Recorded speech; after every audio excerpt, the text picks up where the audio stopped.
Back in 2016, we put out a call for nominations, trying to capture the diversity of background, of experience of the American electorate, the people that aren't currently represented in office. We got over 10,000 nominations. Out of those 10,000 nominations, we found Alexandria.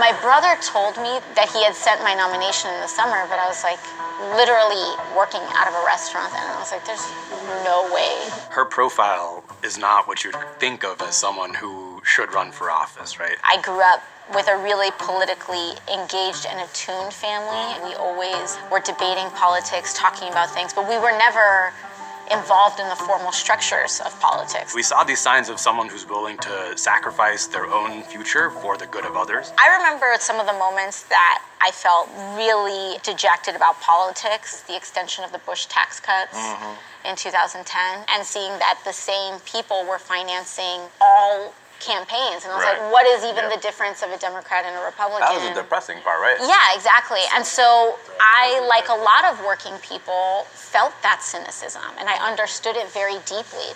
2016 represented a re-engagement.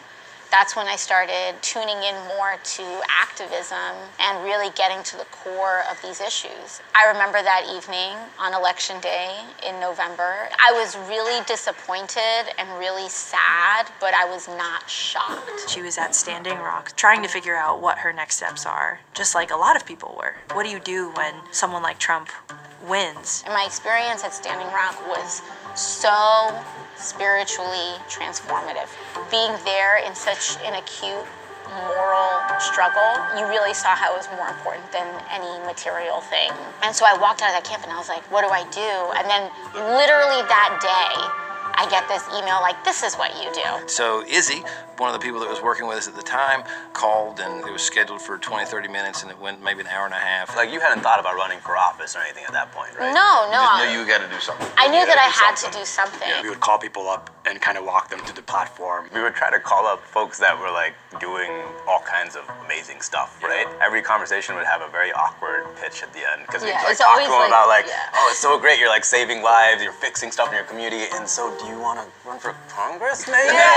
She was like, well, would you be open entering this kind of nomination process? And I was like, sure, because that's not a, will you run for Congress? We felt the passion in her voice. She really wanted to fight for the big thing, and she got on a bunch of video calls to meet some of the other candidates that at the time were thinking about running. There were so many other amazing candidates. The entire time I didn't think I was gonna be picked. In my brain, I was like, this isn't gonna happen, until Izzy called, and she was like, hey, do you wanna go to Kentucky in 2 weeks? And I was like, oh. We invited people to an in-person summit in Kentucky when we started getting serious about who we were going to run. Kentucky was, I mean, I found it, at least for me, It was a spiritual experience. It was a spiritual experience. What happened was just magic. All these people from all over the country, incredible community leaders, talking about similar problems they all faced, talking to each other, engaging, pumping each other up, pumping us up, you know. That was like a super pivotal moment. I felt like, I just remember the first day we've created this network of people that put movement first. Feeling like it was a movement and that it wasn't about me was the most convincing aspect. Being like, oh yeah, I'll do this because it's a bunch of crazy people and this will be fun.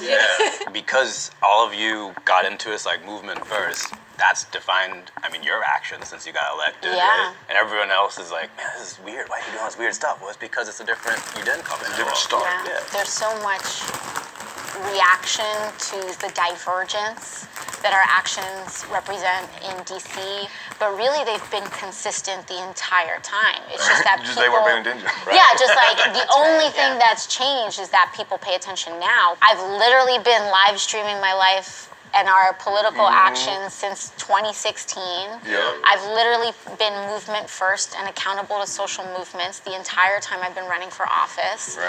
It's really most people that change, right? Like they get elected and then they're like, okay, campaign's done. There's a lot of people in the Democratic caucus. When we are courageous enough to just puncture the silence on an issue, they will start to move. Don't people realize that the most powerful position you can be in is when you are not materially attached to a position of power. If you're a one-term Congress member, so what?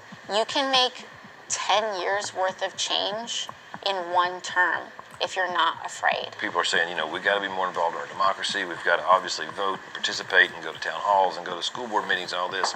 But I think the other part of that is, we've got to start running. I think we at Justice Democrats have a chance to really transform the Democratic Party.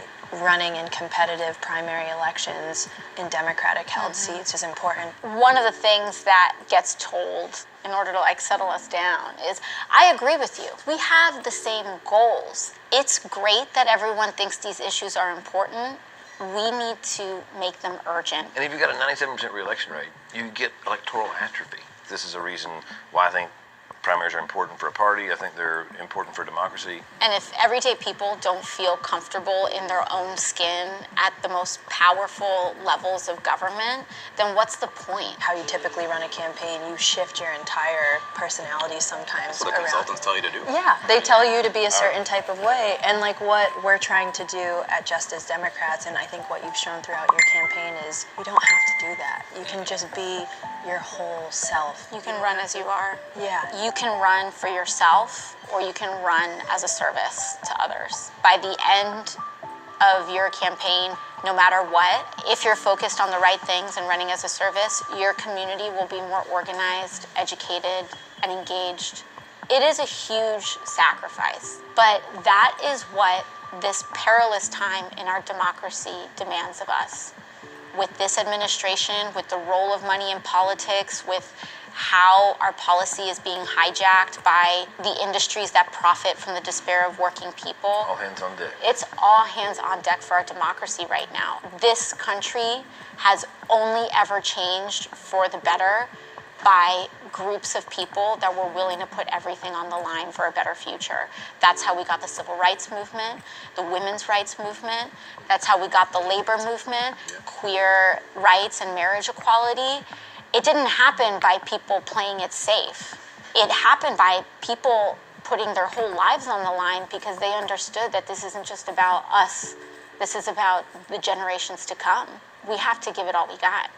We now have proof. Running on a bold vision, running a grassroots campaign, being a part of a larger movement that is bigger than your own personal ambitions can and will succeed. The House of Representatives is supposed to be the people's house. It's 435 people that are there to represent the needs and the will of the American people. The only way that we're ever going to be able to change the structures of power in our highest levels of government is if we can get people like you that are closest to the community into the halls of power to talk about these big ideas. A Green New Deal, expanded and improved Medicare for all, ending poverty. If you feel like, hey, why me? I don't have the background experience, I've never held public office, that's exactly why you should run, right? Justice Democrats is trying to find people who have some examples of self-sacrifice, of integrity, real service that you've put in, more than how much money can you raise, or who are the people that you know. Everybody knows someone in their life that is already an amazing public servant.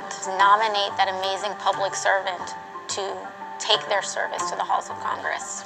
Give them that nudge. My brother did it for me, and he got me into this whole mess, so now everyone else needs to come along.